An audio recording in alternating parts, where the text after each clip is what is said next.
لا إله إلا الله محمد رسول الله عليه صلاة الله وآله والأحبة.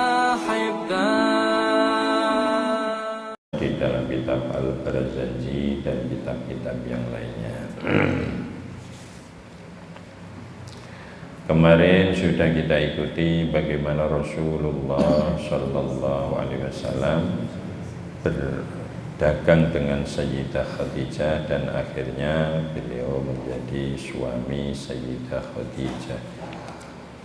Sayyidah Khadijah telah mendapatkan kedudukan yang tinggi di sisi Allah karena beliau berkhidmah kepada makhluk Allah terbaik, termulia, tersegala-galanya. Dan itulah yang menjadi tujuan pokok dari Sayyidah Khadijah setelah beliau pisah dengan suami yang terakhir. Kalau tidak salah beliau janda 2 kali.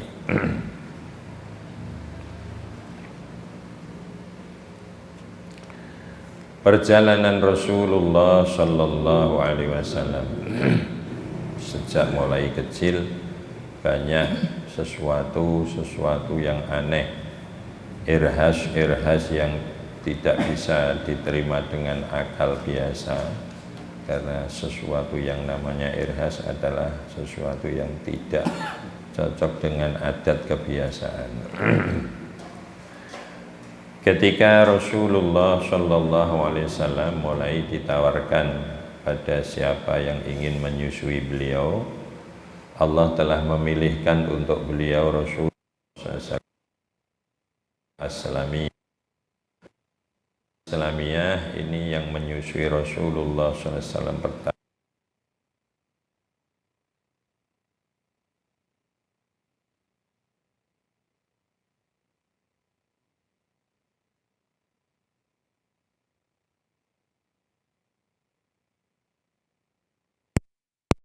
Saking bahagia lahir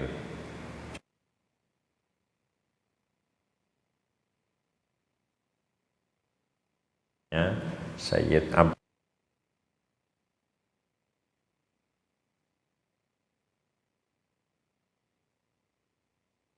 bergembira dimerdekakan, dan ternyata beliau yang pertama kali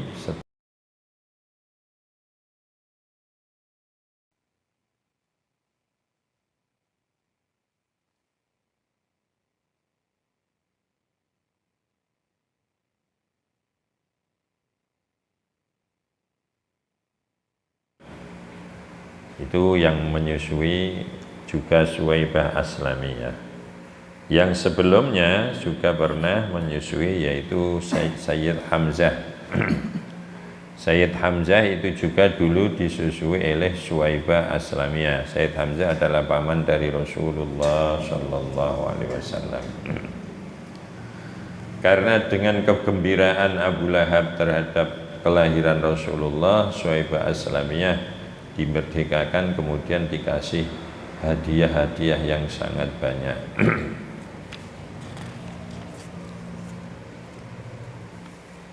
Kemudian setelah itu Rasulullah disusui oleh Halimah As-Sa'diyah. Halimah As-Sa'diyah ketika mencari anak asuh ke Mekah ditolak oleh semua orang Mekah karena dia orangnya kurus, untanya juga kurus. Karena keadaan yang seperti itu akhirnya orang Mekah menolak.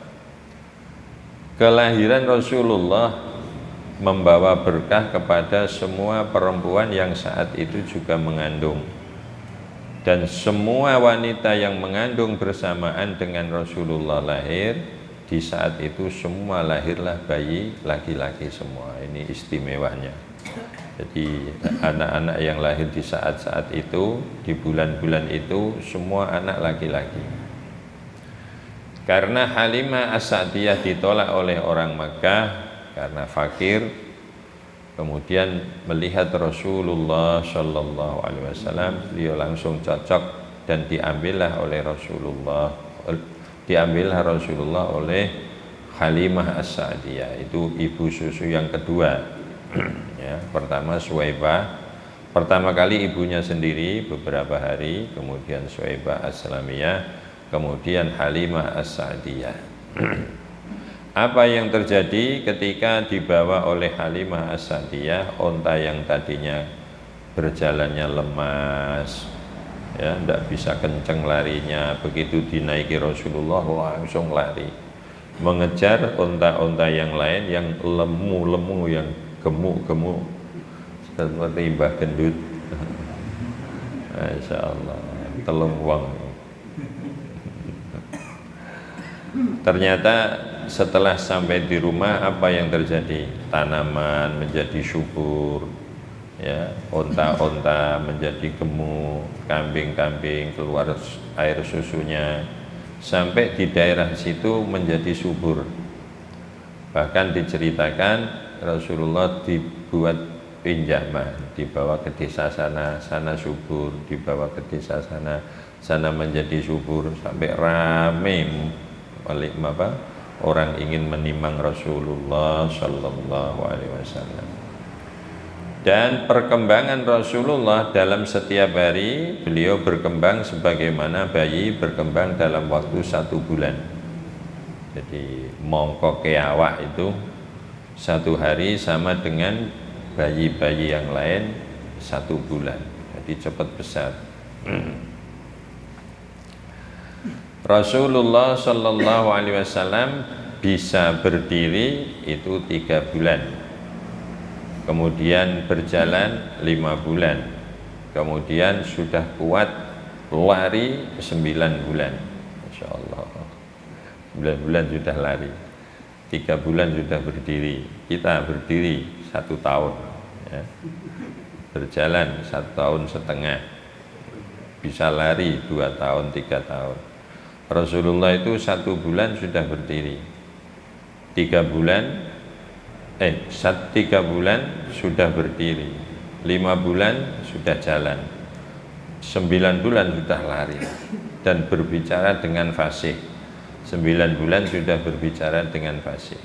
Kita 9 bulan baru Pak sama Bu. Itu Rasulullah Shallallahu Alaihi Wasallam. Di saat masih kecil, beliau sedang main-main dengan temannya, kemudian Rasulullah menyendiri. Ketika menyendiri, diambil oleh malaikat. Ketika Rasulullah diambil oleh malaikat, dibawa ke tempat yang agak menjauh, dibedah dada beliau, kemudian jatah tempat untuk memasukkan ide-ide setan, yang namanya limmah. Di dalam hati manusia itu ada limmah. Limmah itu apa ya? Channel-channel untuk setan, ada channel-channel untuk malaikat. Itu yang channelnya setan itu dibersihkan, dibuang, dipenuhi dengan hikmah. Itu ketika Rasulullah masih kecil, dan diulangi lagi ketika mau Isra Mi'raj. Setelah dicuci oleh malaikat Jibril, malaikat Mikail, dipenuhi dengan hikmah, kemudian dijahit kembali dan dikasih khatamun nubuwah. Khatamun nubuwah itu tok kenabian, itu seperti apa ya, seperti uci-uci, tapi ada bulunya sedikit. Setelah selesai dicuci, hati Rasulullah ditimbang dengan 1000 hatinya umat yang paling bagus, itu masih berat hati Rasulullah Shallallahu Alaihi Wasallam. Ketika itu dikembalikan lagi kepada ibunya. Pada saat itu beliau, Sayyidah Aminah, masih hidup, karena Ibu Aminah wafat ketika Rasulullah usia 6 tahun. 6 tahun usianya wafat ibu tercinta, ya. Ketika beliau disusui oleh Halimah, itu sempat dibawa pergi malaikat, kemudian dibedah dadanya, dikeluarkan hatinya, disucikan, kemudian diisi dengan hikmah-hikmah. Apa yang terjadi ketika Rasulullah dibawa oleh malaikat? Semua merasa susah. Nanti jangan-jangan Muhammad hilang. Tidak taunya hanya dibawa lari oleh malaikat di tempat tersembunyi, kemudian dibedah tadi. Pada saat itulah Rasulullah mulai keluar dawuh-dawuh hikmah, berbeda dengan anak-anak kecil yang lainnya. Ketika usia Rasulullah 4 tahun, dibawa keluar oleh Ibu Aminah ke Madinah. Ke Madinah, ini usia Rasulullah 4 tahun, itu dibawa ke Madinah. Karena saudara-saudara dari Ibu Aminah itu di Madinah. Sepulang dari Madinah di Abwa, itu beliau Ibu Aminah wafat. Jadi di Madinah kurang lebih 2 tahun.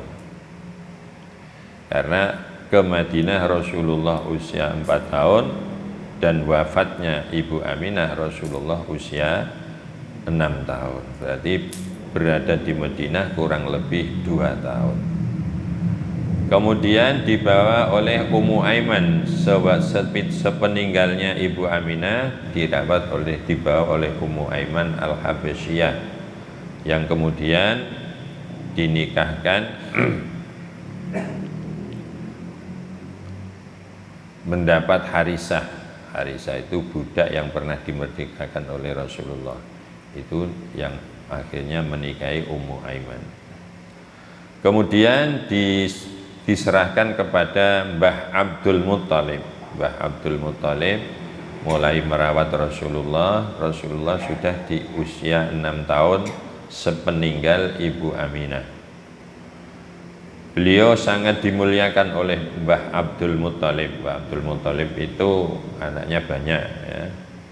Di antaranya mulai dari Abu Lahab, paman Hamzah, Sayyid Abdullah, paman Abu Thalib, bapaknya Sayyidina Ali, terus paman Abbas, Sayyid Abdullah, ramanya Rasulullah SAW. Itu putra-putra dari Mbah Abdul Muttalib.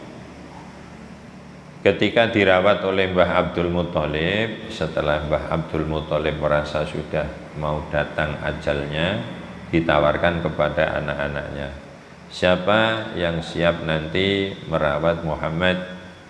Pertama kali yang usul Abu Lahab. Saya Bapak. Mbah Abdul Muttalib, wah kamu tidak bisa nanti merawat Muhammad, karena Abu Lahab itu orangnya berangasan ya. Wah nanti salah bedaden payah. Terus yang usul lagi paman Hamzah. Paman Hamzah, saya Bapak yang siap merawat Muhammad. Oh jangan Hamzah, kamu sendiri fakir, nanti kamu akan semakin susah kalau ada Muhammad. Akhirnya dirawatlah oleh Abu Thalib. Abu Thalib kakaknya Sayyid Abdullah yang akhirnya menjadi besannya Rasulullah Shallallahu Alaihi Wasallam, karena putri dari Rasulullah yaitu Sayyidah Fatimah mendapat Sayyidina Ali. Sayyidina Ali dengan Siti Fatimah itu pernah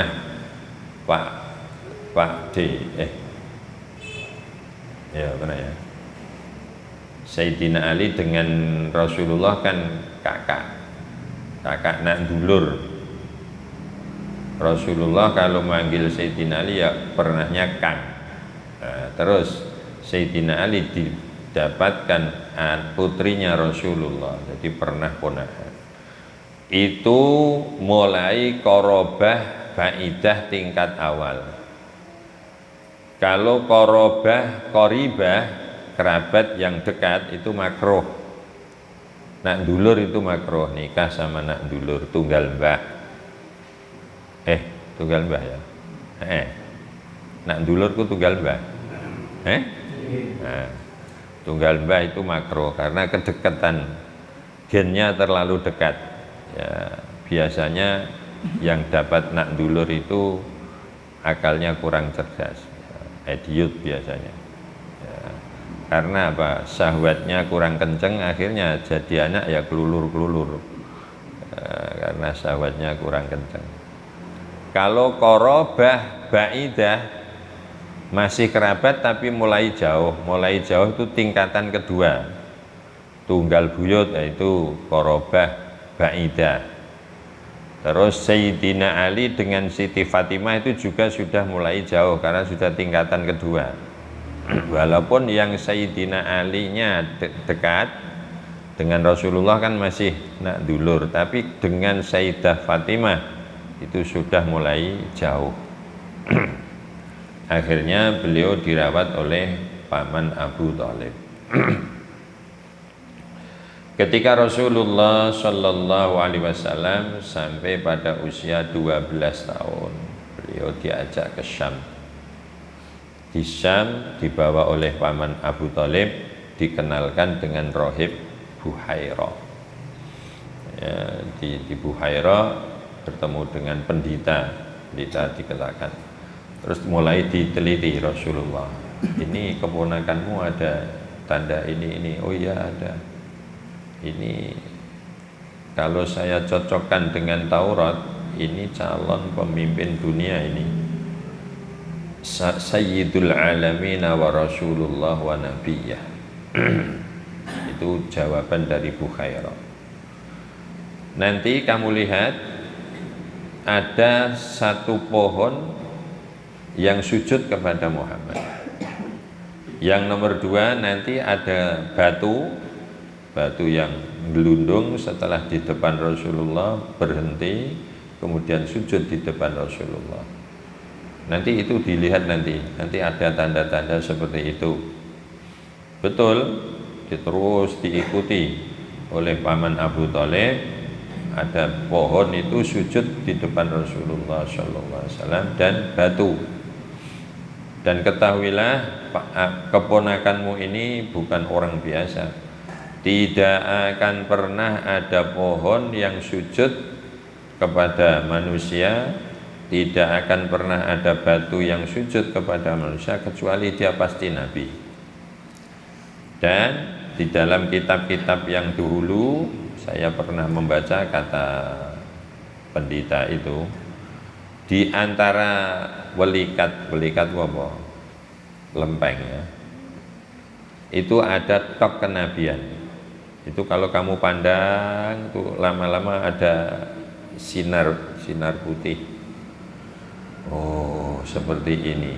Akhirnya Sayyid Abu Thalib semakin menjaga Rasulullah Sallallahu Alaihi Wasallam, takut jangan-jangan nanti ini rahasia diketahui oleh orang kafir dan Rasulullah dibunuh.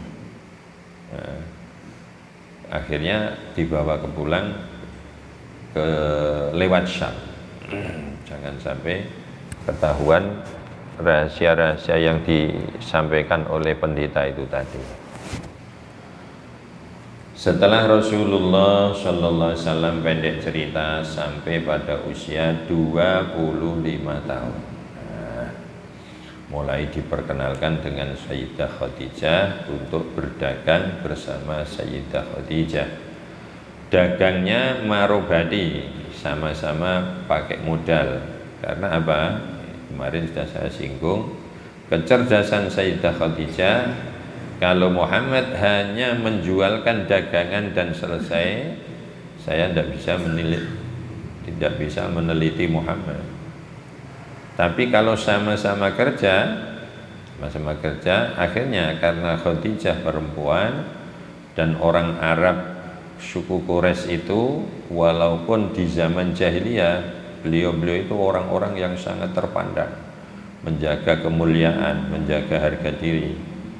Akhirnya agar bagaimana Khadijah mengenali lebih jauh kepada Rasulullah, mengikut sertakan budaknya yang namanya Maisarah. Maisarah, kamu harus mengikuti Muhammad, apapun yang kamu lihat catat dan kamu layani. Apa yang dibutuhkan dalam perjalanan Muhammad untuk berdagang harus kamu layani.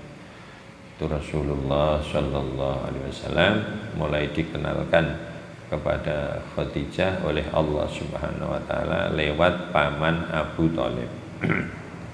Pendek cerita, mulailah beliau berdagang dengan Sayyidah Khadijah, menjalankan dagangannya ke Syam, yang paling banyak ke Syam.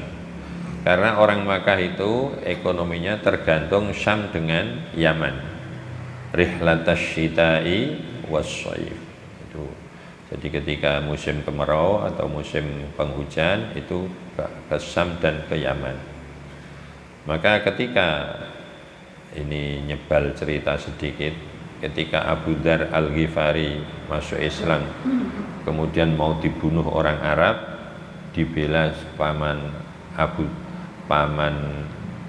Hamzah. Paman Hamzah itu yang membela Abu Dzar Al-Ghifari ketika mau dibunuh oleh orang Mekah ketika masuk Islam. Karena apa? Pertimbangan paman Abbas, kalau Abu Dzar dibunuh, orang Mekah akan kehilangan hubungan perdagangan dengan Syam. Karena rumah Abu Dzar, kampung Abu Dzar itu Al-Ghifar. Daerah Ghifar itu pertengahan antara Mekah sampai Syam. Pembelaan Sayyid Abbas, kalau Abu Dzar kamu bunuh, kamu akan hilang separuh mata pencaharian. Karena orang Mekah itu tergantung Syam dengan Yaman. Rihlatash syita'i was-shaif. Jadi yang sering perjalanan Rasulullah berdagang dengan Sayyidah Khadijah yang diwakili Maisarah itu ke Syam. Maulaya sholli wa sallim iman abada ala habibika khairil khalqi kullihim huwal habibul ladzi turja syafa'atuhu likulli haulim minal ahwa limuqtahimi ya Rabbi bil Mustafa balligh maqasidana waghfir lana ma madaya wasi'al karami subhanallah wa bihamdihi subhanakallahumma bihamdika asyhadu an la ilaha illa anta astaghfiruka wa atubu ilaik.